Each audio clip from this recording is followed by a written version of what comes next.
नमस्कार। हम सब हमारी आसपास चीज़ों को महंगा होता देख रहे हैं।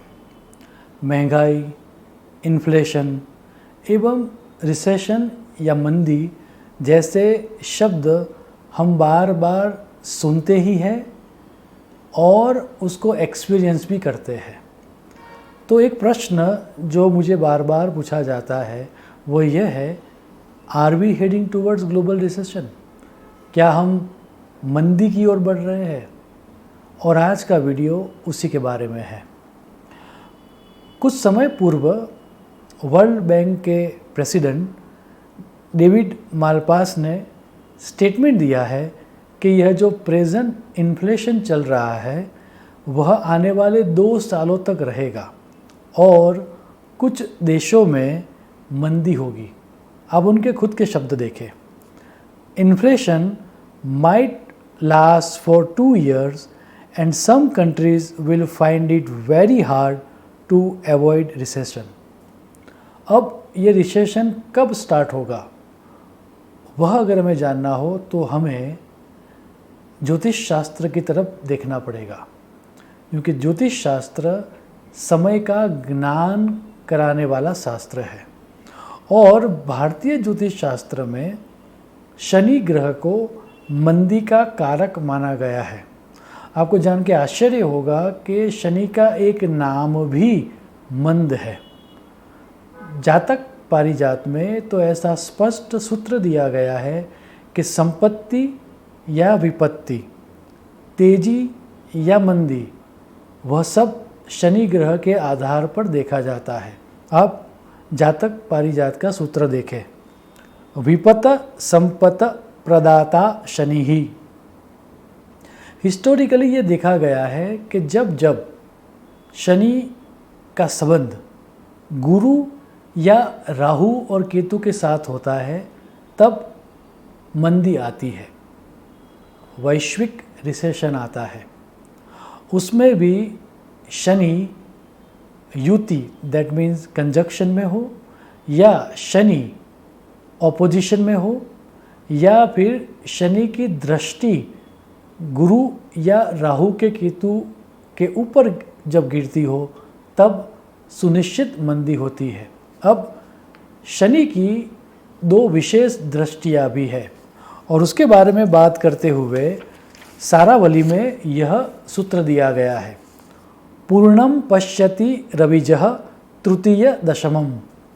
अर्थात रविपुत्र शनि अपने स्थान से तीसरी और 10वीं राशि को पूर्ण दृष्टि से देखता है। सो कुल मिला के अगर ज्योतिष के इस सिद्धांत को समझे और संहिता ग्रंथों के सिद्धांत को समझे तो एक बात तय हो जाती है कि शनि ग्रह गुरु, राहु या केतु के साथ युति में हो, दैट मीन्स कंजक्शन में हो, या प्रतियुति में हो, दैट मीन्स ऑपोजिशन में हो, या फिर शनि की तीसरी या 10वीं दृष्टि गुरु, राहु या केतु के ऊपर गिरती हो, वैसे ही समय में रिसेशन आने की संभावना रहती है। मैं यहाँ पर कुछ एग्जाम्पल देना चाहूँगा जिसको .com बबल के नाम से जाना जाता है। वैसी मंदी और उसमें भी जब स्टॉक मार्केट में भारी गिरावट हुई और पूरा विश्व रिसेशन की ओर चल पड़ा, वो अगर डेट हम देखें तो वो डेट थी 11 मार्च 2000 की। अगर हम उस दिन की कुंडली को देखें तो शनि और गुरु साथ में युति में, दैट मीन्स कंजक्शन में है, और शनि अपनी 10वीं दृष्टि से केतु को भी देख रहा है। अगर उससे थोड़ा पीछे जाए तो 1982 के यूएसए के रिसेशन की बात करें और 22 फरवरी 1982 की कुंडली देखें तो वहाँ पर भी शनि 10वीं दृष्टि से राहु को देख रहा है। इतना ही नहीं, अगर हम थोड़ा पीछे और जाए और मार्च महीने में, मार्च 2020 को, जब कोविड-19 अपनी चरम सीमा में था, उस समय की कुंडली को देखें तो भी समझ में आता है कि वहाँ पर भी गुरु और शनि की युति या कंजक्शन बना हुआ था।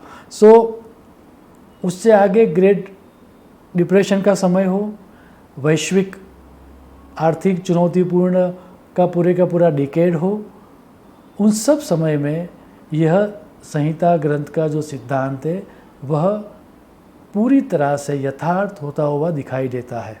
अब इतना ही नहीं, जिस इवेंट को सेकंड वर्ल्ड वॉर का बीज माना जाता है, वैसी पेरिस की पॉलिटिकल क्राइसिस जिस दिन हुई थी, अगर उसका कॉम्बिनेशन भी हम देखें तो भी यह योग बनता दिख रहा है। और वो ये घटना जो हुई थी, वो घटना हुई थी 6 फरवरी 1934 को। अगर आप उस दिन की कुंडली को देखें तो यहाँ पर शनि और राहु की युति है। दैट मीन शनि और केतु की प्रतियुति अपने आप होगी, एवं शनि दशम दृष्टि से गुरु को भी देख रहा है। यह फ्रेंच हिस्ट्री को बदलने वाला दिन ही सेकंड वर्ल्ड वॉर का जन्मदाता दिन था, ऐसे बहुत सारे विद्वानों का मानना है। अब भारतीय समय के अनुसार 12 जुलाई 2022 को दोपहर के 2:50 2:50 PM से शनि मकर राशि में प्रवेश करेगा। आप उस समय की कुंडली को देखें। शनि मकर राशि में वक्री होकर अपनी तीसरी दृष्टि से गुरु को और दशम दृष्टि से केतु को देखेगा। अब इस समय के दौरान संहिता ग्रंथों के सिद्धांत के अनुसार पूरे विश्व में एक तरह के रिसेशन का आरंभ होगा। कुछ प्रदेशों में रिसेशन इतना तीव्र होगा कि जीवन निर्वाह की लाइफ एसेंशियल चीज़ें, दैट मीन्स पानी, दूध या ब्रेड जैसी एसेंशियल चीज़ों के लिए भी संघर्ष करना पड़ेगा। जब कुर्म चक्र के सिद्धांत को देखते हैं तो eastern European countries, Russia, China, Sri Lanka, Pakistan, Bharat एवं यूएसए के कुछ प्रदेशों में खाने पीने की शॉर्टेज के कारण सिविल वॉर जैसी परिस्थितियां होती हुई भी दिख रही है। सो एक तरह का रिसेशन यहाँ से स्टार्ट होगा, यह स्पष्ट दिख रहा है। अब इसी समय से क्रिप्टो करेंसी में भी करेक्शन आने की संभावना है। हालांकि क्रिप्टो करेंसी में अभी बहुत सारा करेक्शन पहले से आ चुका है, लेकिन फिर भी बहुत भारी गिरावट उसमें दिखाई देगी। जो स्पेकुलेशन बेस्ड कंपनीज है उसमें 60 to 70% करेक्शन आने की पूरी संभावना है। याद रहे, यह समय पूरे विश्व को एग्रीकल्चर लॉस, नेचुरल कैलेमिटीज़ और इकोनॉमिकल लॉस देने वाला रहेगा। अब मकर राशि में शनि है तब तक का समय, दैट मीन्स 12 जुलाई 2022 से लेकर 17 जनवरी 2023 तक रिसेशन के प्रबल योग बने रहते हैं। दैट मीन्स 12 जुलाई 2022 से लेकर 17 जनवरी 2023 के बीच रिसेशन का प्रारंभ होगा, और उसके लिए संहिता ग्रंथों में यह स्पष्ट सूत्र दिया गया है। मकरे वक्री सौरिहि दुभिक्षम तत्र दारुणम।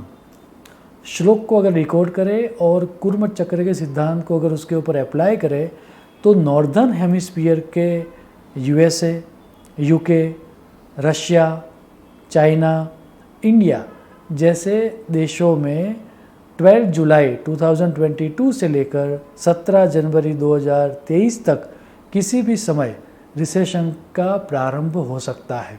अब उसमें भी जब हम ज़्यादा रिसर्च करते हैं और कब स्टॉक मार्केट हिट होगा, कब क्रिप्टो करेंसीज हिट होगी, या कब ये रिसेशन पूरी तरह से अपनी चरम सीमा में होगा, वो समय अगर निकालना है इसी समय के दौरान, तो एक बात तय हो जाती है कि हमारी समृद्धि या हमारे ग्लैमर को रिप्रेजेंट करने वाला ग्रह शुक्र जब नीच राशि में होगा, दैट मीन्स सूर्य शुक्र के साथ होकर गुरु के सामने या ऑपोजिशन में आएगा, प्रतियुति में आएगा, वह समय अर्थात 24 सितंबर 2022 से लेकर 17 अक्टूबर 2022 का जो समय है, जब शुक्र कन्या में नीच राशि का होगा, वह समय स्टॉक मार्केट के लिए और क्रिप्टो करेंसीज के लिए एवं जो स्पेक्युलेटिव फाइनेंशियल सेक्टर्स है उन सब के लिए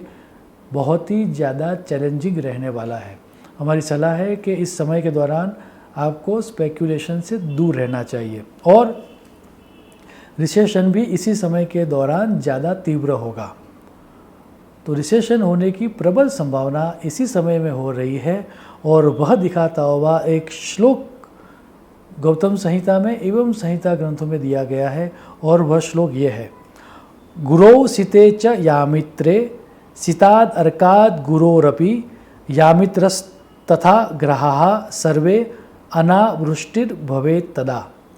श्लोक ये भी कहता है कि आने वाले समय में और ये समय के दौरान वाटर स्कैरसिटी, फूड स्कैरसिटी एवं एक तरह की हेल्थ की इमरजेंसी जैसी परिस्थितियों का भी निर्माण हो सकता है। इकोनॉमिकली ये समय बहुत ही ज़्यादा चैलेंजिंग रहने वाला है, ये स्पष्ट है। ये प्रश्न जो हमें पूछा जाता है कि क्या हम रिसेशन की ओर बढ़ रहे हैं, तो एस्ट्रोलॉजिकली उसका आंसर है यस। 12 जुलाई 2022 से लेकर 17 जनवरी 2023 के बीच आप कौन से देश में हो और किस तरह के ग्रहों का निर्माण आपके प्रदेश में हो रहा है, उसके आधार पर ग्लोबल रिसेशन आपको हिट करेगा। लेकिन इन्फ्लेशन के कारण, अनएम्प्लॉयमेंट के कारण एवं ग्रहों की परिस्थितियों को देखते हुए आने वाले समय में रिसेशन आ रहा है, यह तय है। मेरी बात पूर्ण करूँ उससे पूर्व, आने वाला यह इकोनॉमिकली चैलेंजिंग टाइम हम सबको लघुत्तम मात्रा में इम्पैक्ट करें और हम सब अपने आप को संभाल पाए वैसा सामर्थ्य ईश्वर हम सबको दे, ऐसी प्रार्थना करते हुए मैं मेरी वाणी को विराम दूंगा। शुभम भवतु। प्रणाम।